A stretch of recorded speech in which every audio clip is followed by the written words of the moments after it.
Hello, তোমরা আমাকে অনেকেই কমেন্ট করে জানিয়েছো যে দিভাই তোমার শ্বশুরবাড়িটা ঘুরে দেখাও। সো আজকে সেই ভিডিওটা নিয়ে চলেই আসলাম আমার শ্বশুরবাড়ির ভিডিও নিয়ে। তো এটা হচ্ছে আমাদের নতুন বাড়ি, সবেমাত্র তৈরি হচ্ছে, এখনও কমপ্লিট হয়নি, কিছুদিনের মধ্যে কমপ্লিট হয়ে যাবে। আর পুরনো বাড়িটা সময় করে একদিন তোমাদের দেখিয়ে দেবো।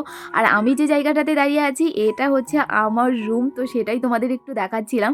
কোথায় কি বসাবো এটা আমি আমার বরের সঙ্গে বকবক করছিলাম। আর আমি যেখানে দাঁড়িয়ে আছি এখানে আমি একটা বক্স জানালা বানাবো, তো সেটাই একটু তোমাদের দেখাচ্ছিলাম যে এভাবে আমি দাঁড়িয়ে থাকবো সুন্দর করে। তো যাই হোক, এই তো আমাদের বাড়ি, ছোট্ট একটা বাড়ি, বেশি বড় করে করা হবে না, এখানে 4টা রুম করা হবে। তো আমার ছোট বাড়ি ভালো লাগে, যার জন্য ছোট করেই করা হচ্ছে। আর রুমগুলো ছোট থাকলে ভীষণ ভালো লাগে।